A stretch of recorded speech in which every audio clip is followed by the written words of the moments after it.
कहानी का नाम बंटवारा।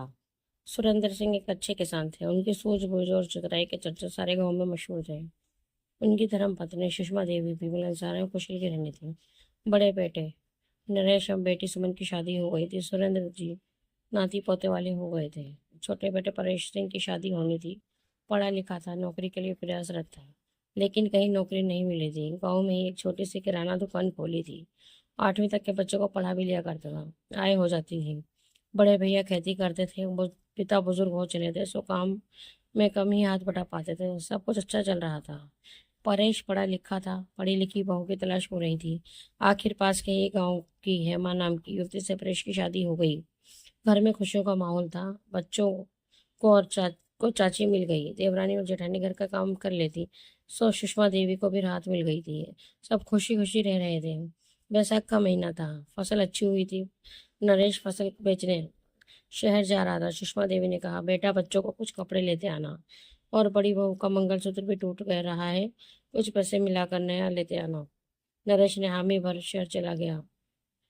दिन भर सारे काम निपटा कर घर आकर बच्चों के लिए कपड़े और मिठाई दी। बच्चे बहुत खुश हो गए। सीधे चाची को दिखाने पहुंच गए। चाची ने कहा, बहुत सुंदर। हाँ अम्मा, चाची, माँ के लिए पापा मंगलसूत्र भी लाए हैं। तब तक मीना भी पहुंच गई। माँ हमने तो पहले ही चाची को बता दिया था। मंगलसूत्र देख हेमा ने खुश होने का अभिनय तो किया, लेकिन मन ही मन कुड़क गई। और बहुत अच्छा दीदी। रात को परेश दुकान बंद कर घर लौटा था। हेमा का उतरा हुआ चेहरा देखकर पूछा, आज कुछ नाराज सी लग रही हूँ, क्या बात है? हेमा, कुछ नहीं, तुम्हें तो दिन दुनिया की कोई खबर ही नहीं है। परेश, क्या बात है? अरे जेठ जी और दीदी मिलकर खेती की पैदावार से हार बना रहे हैं। कल को जब हम अलग होंगे तो हम तो हाथ पैरों से ही रह जाएंगे। परेश ने कहा, हेमा कैसी बातें कर रही हो? भैया भाभी बहुत ईमानदार हैं। बड़ी बड़ी परेशानियों से माँ पिताजी ने के साथ ये घर बनाया है। माँ बोली, तुम्हें तो कुछ समझ नहीं आता, पर तुम सुन लो, बंटवारा करवा लो। अब मैं इनके साथ नहीं रह सकती। बच्चों के कपड़े आ गए, जेठानी को नया मंगलसूत्र, मुझे क्या? हेमा, तुम्हें तो अभी अभी शादी में नए जेवर बने हैं, कपड़े भी ढेर सारे हैं, फिर ये कैसी नाराजगी? तुम लाख सफाई दो, मैंने भी कह दिया सो कह दिया। वाद विवाद कर दोनों सो गए। परेश उठकर दुकान पर चला गया। हेमा सोती रही। हेमा को ना देख बड़ी बहू हेमा को चाय लेकर आ गई। हेमा ने कहा, मुझे नहीं पीनी चाय वाय। आज लहजे में नाराजगी झलक रही थी। बिना कुछ न समझ ना पाई, बिना कुछ बोले उल्टे पैर लौट गई। उस दिन से जैसे वीर प्रीत और मध झुकते नहीं, सो देवरानी जेठानी के द्वेष भाव छुपे न रह सके। सुषमा देवी भी दोनों के विचार व्यवहार से परेशान रहने लगी। कभी काम पर से, कभी बच्चों पर से। आए दिन घर में कलह होने लगी। औरतों की रोज रोज शिकायतें, द्वेष के कारण भाइयों में भी दूरियां बढ़ने लगी। जो घर सूझबूझ और चतुराई के लिए जाना जाता था, अब महाभारत का मैदान बनते जा रहा था। सुरेंद्र सिंह सुषमा देवी बहुत परेशान हो गए थे। रोज रोज की लड़ाई, घर की बदनामी से दोनों ने एक दिन तय कर लिया, बंटवारा कर ही दिया जाए। दूसरे दिन सुरेंद्र सिंह सुषमा देवी ने दोनों बहू बेटों को बुलाया। किस्मत से बेटी सुमन भी आई हुई थी।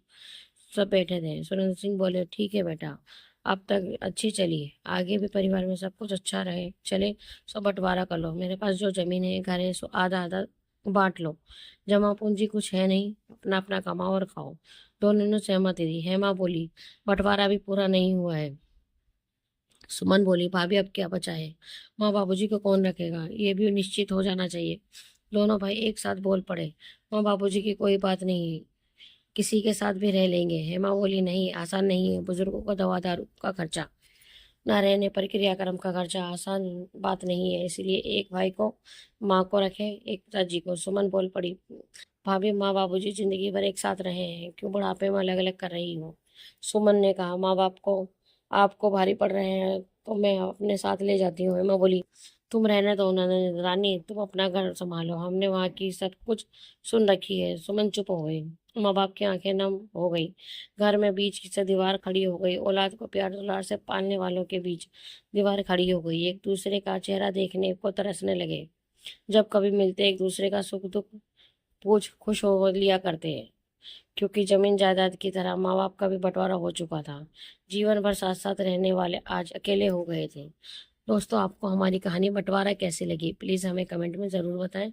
अगर आपको कहानी पसंद आए तो प्लीज़ हमारे चैनल को लाइक एंड सब्सक्राइब करें, और बेल आइकन दबाना भी ना भूलें। धन्यवाद।